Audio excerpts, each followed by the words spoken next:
portiamo un esempio, quello che è accaduto ieri, di cui ne ha dato atto anche la stampa oggi e che ha interessato molti media. Quello che ha fatto Veneto Stato ieri, il nostro partito, che ha organizzato questo viaggio in Slovenia, e ce ne saranno altri verso Klagenfurt, verso la Carinzia, l'Austria, quindi, per prendere contatti con le banche di quel posto, per fare nella legalità, in assoluta trasparenza, un'operazione volta a rassicurare i risparmiatori, i piccoli risparmiatori, gli imprenditori, i piccoli imprenditori, artigiani, commercianti e comunque chi ha responsabilità dei pochi risparmi, delle poche risorse o anche più significative risorse che ha accumulato con la fatica, con l'impegno, con il lavoro, perché temiamo che l'Italia sia ormai, temiamo, è un dato quasi oggettivo, vorrei dire senza tema di smentita, sia prossima al fallimento.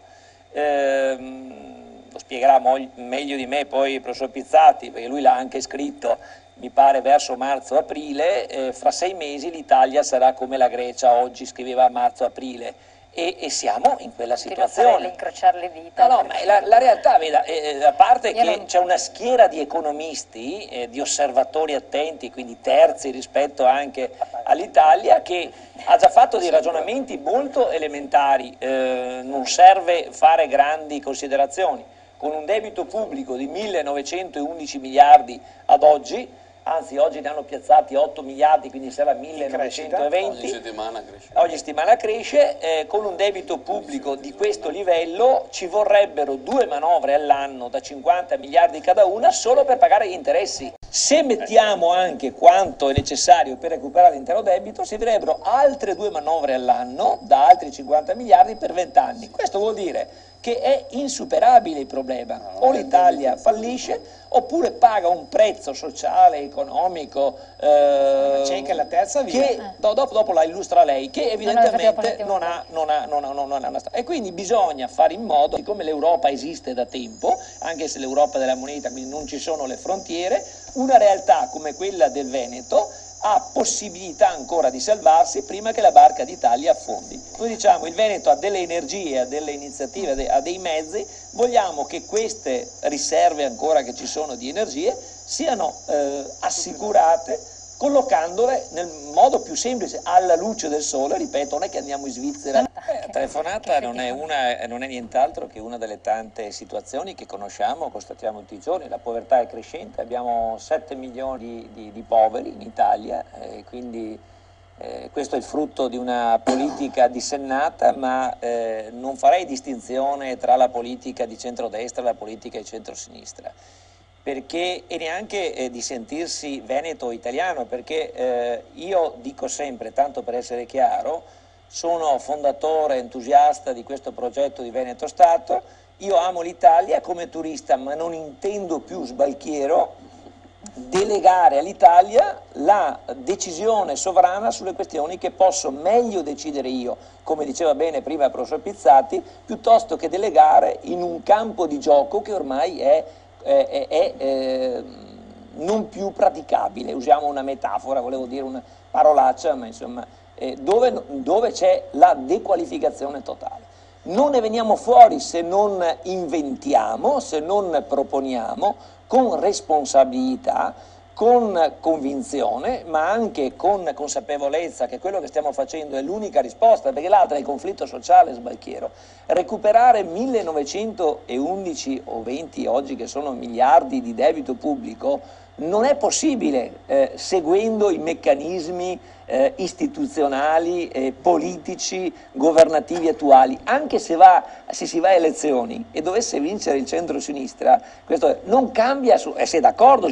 Non cambia assolutamente nulla. Allora bisogna pensare di giocare la partita su un campo e su un livello nuovo, diverso, il che non vuol dire che noi siamo, come diceva il professor Pizzati prima, contro l'Italia. Quelli della favoletta Roma ladrona abbiamo visto dove sono andati a finire poi, sono andati a mangiare la coda alla vaccinara. Il problema è avere delle idee chiare e responsabili. Il nostro è un progetto alternativo, responsabile, che consente a una parte del territorio che ne ha i requisiti, e se mi è consentito anche la storia, perché il fatto identitario, identità sociale, identità economica e anche identità storica, questa era già una repubblica, consentirà probabilmente a dare un esempio virtuoso al resto d'Italia, ma anche ad altre regioni, per fare quel passo che altrimenti non riusciremmo a produrre. Come possiamo collaborare con l'economia di uno Stato, stavi dicendo così, che per esempio con riguardo al Veneto, mi consentirai che portiamo l'esempio a questo territorio, ha un prelievo fiscale, sono numeri semplici, di 70 miliardi di euro all'anno, ne vengono restituiti 50 malamente, perché in realtà le amministrazioni locali ne hanno 15, gli altri 35 sono spesi dallo Stato per i vari servizi, e in più si permette di tenersi un residuo fiscale, la differenza tra i 70 e i 50 spesi come abbiamo detto, in un momento come questo. Cioè vuol dire che ogni veneto, no, ma siccome tu sei eletto nel Veneto, anche i tuoi elettori è giusto che lo sappiano, perché li pagano tutti, dal bambino che ha un mese di vita all'anziano centenario, lascia allo Stato ogni anno 4.000 euro. Quando io lo dico negli incontri pubblici, dottoressa Cognitas, la gente sbarra gli occhi, dico, voi quanti siete in famiglia? Siete in 4, bene, marito e moglie e 2 figli, 4 per 4.000 a testa, vuol dire che ogni anno una famiglia, anche di operai, compresi gli anziani, i bambini, lascia 16.000 euro allo Stato, vuol dire che in 10 anni ne lasci 160.000, vuol dire che lo Stato ti ruba ogni 10 anni la casa, dopo aver pagato tutto. Allora ogni ragionamento si infrange di fronte a questa forma di salasso. No, ma da questa cosa qua non c'è o l'Apocalisse o la redenzione. Il problema... Ecco perché ho finito, perché mi pongo un problema di sovranità, quindi io mi sento turista italiano, ma dal punto di vista della sovranità, quando il prelievo è del sangue della gente, perché siamo arrivati al prelievo del sangue, al salasso, alla morte ormai, la gente che si lamenta, come abbiamo sentito ormai, è sempre più, bisogna prendere decisioni drastiche. È verosimile, ma tu dici dove sta scritto. L'anno scorso non è un bel esempio, che magari perché molti non conoscono la realtà, ma il Kosovo è diventato indipendente dopo aver fatto una dichiarazione unilaterale di indipendenza. La questione è stata portata dalla Serbia, che voleva, come vuole l'Italia col Veneto, invocare l'unità e indivisibilità del suo territorio. La Corte di Giustizia Internazionale, una sentenza dell'estate, la prima volta al mondo, perché è la prima volta che una Corte di Giustizia Internazionale è chiamata a decidere in ordine a una dichiarazione unilaterale di indipendenza, si è pronunciata a favore. Ora, anche l'Italia da tanti anni riconosce il diritto all'autodeterminazione dei popoli. Tu scherzi o hai scherzato, ami la storia ma non conosci il diritto collegato alla storia. Io porto sempre un esempio con molta pacatezza, ma è un esempio giuridicamente che ho già avuto modo di confrontare anche con dei costituzionalisti e degli esperti. È questo. Il Veneto, la Repubblica Serenissima di Venezia, il 22 e 25 ottobre 1866, non è entrata a far parte dopo 5 anni dall'unità d'Italia con referendum, perché gli erano imposto le diplomazie internazionali, in particolare l'Austria e la Francia. Gli hanno detto: tu non puoi annettere, non puoi annetterti il Veneto, devi chiedere ai veneti, e quindi agli abitanti, al popolo veneto, se intende o meno aderire al Regno Sabaudo. Questo è un fatto che dal punto di vista del diritto internazionale ha un valore straordinario. Vuol dire che è stata riconosciuta dal diritto internazionale 146 anni fa, 145 anni fa, una titolarità in capo. Ma deve essere concesso poi alla fine? Ma che concesso? Uno che ce l'ha, uno non dispone mica, lei ha una sua identità, si chiama Elena Cognito, non può rinunciare alla sua identità. L'identità del popolo veneto esiste nella storia perché c'ha 1100 anni di organizzazione statuale, ma in un momento come 1866 nel quale la diplomazia internazionale ha detto il Veneto decida lui se vuole o meno aderire al Regno Sabaudo, in quel momento la diplomazia internazionale di allora, a maggior ragione oggi, gli ha riconosciuto una soggettività internazionale che come l'identità propria non si rinuncia, ed è un diritto precostituzionale. Questo che qualcuno, per quanto è possibile semplificarlo in uno studio televisivo, perché si dovrebbe...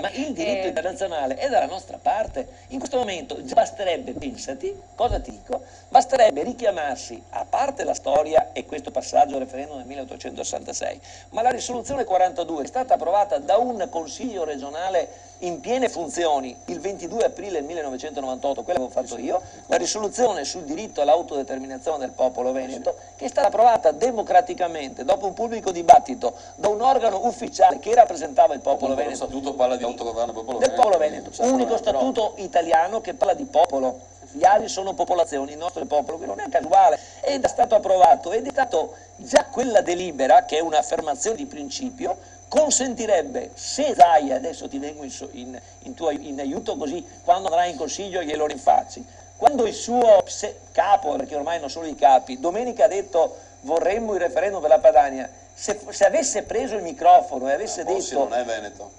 No, ma avesse detto Zaia, avesse preso il microfono dopo la buttata di Bossi, avesse detto io lo tengo, aiutami, tu che sei ministro, che ti dichiari ministro per le riforme e il federalismo, aiutami a tenere un referendum sul diritto all'autodeterminazione del popolo veneto nel Veneto, e solo con i veneti avrebbe infiammato la piazza e avrebbe avuto non il 62% che ha preso l'anno scorso senza merito, avrebbe preso il 90% dei consensi in un momento come questo.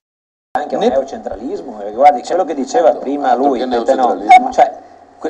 Lega, noi abbiamo assistito a una dichiarazione ai 420 della nuova riforma dello Stato che si chiamava prima devolution e poi federale. In realtà dal punto di vista per esempio della fiscalità, prendiamo la cosa più banale, i comuni sono più poveri, 8 milioni li hanno già in previsione, 4 glieli hanno già tolti, vuol dire che fra 2 anni avremo le nostre realtà locali molto più povere, e questo non è stato deciso dai comuni o dalla regione, è stato deciso a Roma, dove ci sono a governare quelli che io chiamo con la golden share, cioè quelli che possono decidere se continuare o fermare il capo che sappiamo, decidendo che a Roma si decide che tipo di tassazione deve avere la regione e quindi che tipo di fiscalità può godere o non godere il comune. Questo è il dramma. Questi a parole proclamavano il federalismo e di fatto attuavano il centralismo, ma un centralismo che neanche la Russia ha avuto, questo è l'assurdo.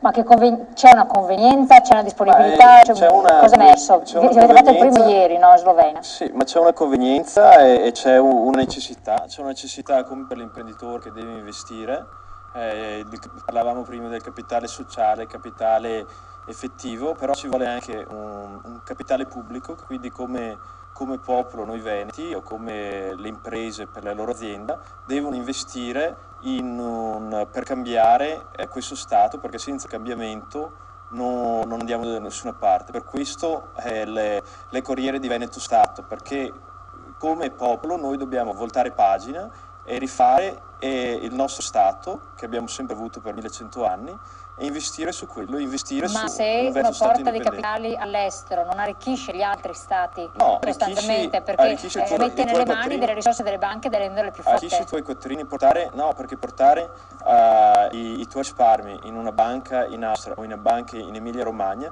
nel contesto dell'Unione Europea è esattamente la cosa. Ma nel contesto del nostro paese? Puoi benissimo fare con l'online banking, hai il tuo bancomat, vai a prendere i soldi, vai a fare la spesa, quindi tu vivi nella tua quotidianità, i tuoi risparmi che hai accumulato li spendi nel tuo territorio, quindi fai un bene al tuo territorio, solo che è un servizio più efficiente.